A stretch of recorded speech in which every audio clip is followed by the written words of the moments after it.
you. Yeah. Seeing your first, big reps, at the university. Just talk about a little bit, before we get into the specifics of it, talk about a little bit how it's felt to be out there and playing. It's felt great. The past 4 weeks have been a real blessing. It's been a great learning experience being able to go out against Colorado State. And last week, Washington, that was a big game for me. It was a great opportunity to get some Pac-12 play under my belt. And I thought all around it was a good experience. So you started the season at left tackle, and then I think maybe third series of that Texas State game, they switched you for Isaac Miller. Yeah. Was that tough for you, just because you were really starting to get your feet wet there? Yeah. I mean, of course, it hurt my pride, but it was good for Isaac to get reps and be able to get some play under his belt as well. And I'm proud of what Isaac did. He had a great game, and yeah, of course, being taken out of the game, no one likes that. So.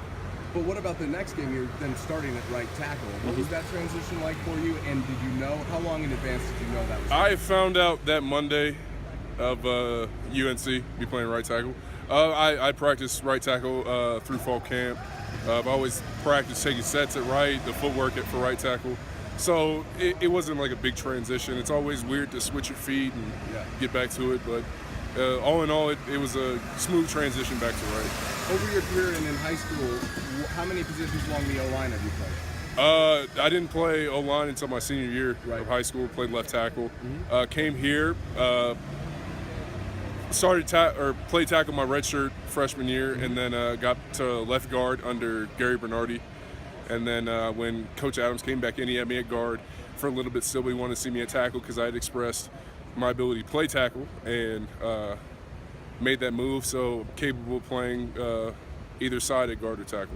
So now with a few games under your belt here at right tackle, kind of evaluate how you felt this new five has done. Well, it's not new five, but this mixed up five has done. Yeah, I feel like there's still a lot of things for us to do, but I feel like we've come a very long way. We're a physical group. We're a big group.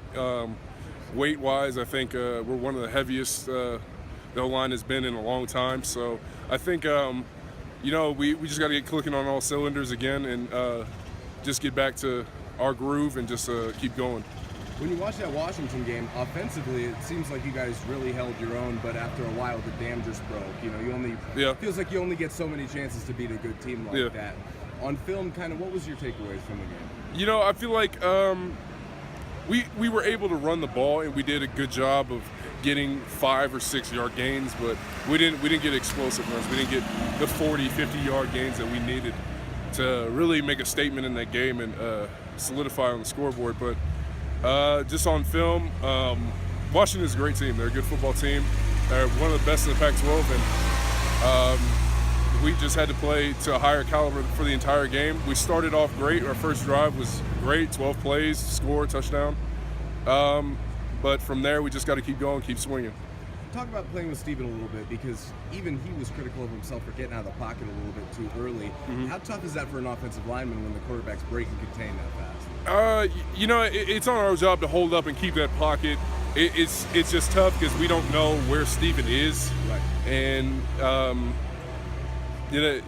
he could slip away, we don't know, and then the defender has an angle on it. But regardless of him getting out of the pocket, he had a hell of a game. He played a great football game regardless of the mistakes that we made. He played like a dog for the entire game. He never gave up. He never quit. And I respect him a lot for that. And I think all in all, even though we lost, he had a hell of a game. He's pretty charismatic, obviously, and he lets you know that too. Yeah. What is it about him that makes him fun to play with? He brings the energy. He brings a almost contagious energy to the entire group, and it's just fun to be able to. So you might go into practice tired and down, and just get into the huddle. He'll bring that energy, and it's just like that. We're on. So now you have to pack it up and take it on the road for the first time this season. Talk a little bit about what's required in playing on the road in Pac-12. Hey, this is third year traveling, so it's just focus. We're playing at 7:30, and you just got to be focused in the hotel. A lot of people on our team are from California, Southern California area, and you're going back home, you see your friends, your family, you're playing in front of them. So there's always distractions. There's always things you want to do, you want to see everybody. When you go back home, you want to enjoy In and Out, Roscoe's. You want to enjoy all that. But you just got to stay in the hotel, stay focused, stay in your playbook, and just go out and get ready to get the job done. So you go up against UCLA, who is a team that has been in a few shootouts this year and has given up a ton of yards and a ton of points. What are you seeing on film from them? They're a good football team. They're a very athletic football team. A lot of the guys that play on UCLA, I played in high school. They're a good football team. They're going to be fun to play against. I expect it to be a war, just like last week. I don't expect any. We're going to run over them. I feel like it's going to be a war. They're a very talented team. We're a very talented team. I feel like it's going to be a good game. When you look at Phil Lindsay, let's just talk about him real quick because he seems like a pretty unique guy to play with. Just talk about what it's like having Phil as a teammate. Phil is a character. You know, he is one of the greatest leaders I've been around playing football, and just to be able to have him for this year, there's nothing like it. Every time that he handles the ball, he's another guy that brings that energy, and his energy makes you want to block to your best and run block your best, do everything to the best of your ability so that we can all make plays and all celebrate. He's one of those guys that he's not really focused on his own stats. He's focused on the good of the group, you know, and that's one thing you don't really see, and that's one thing I can appreciate, especially as a lineman.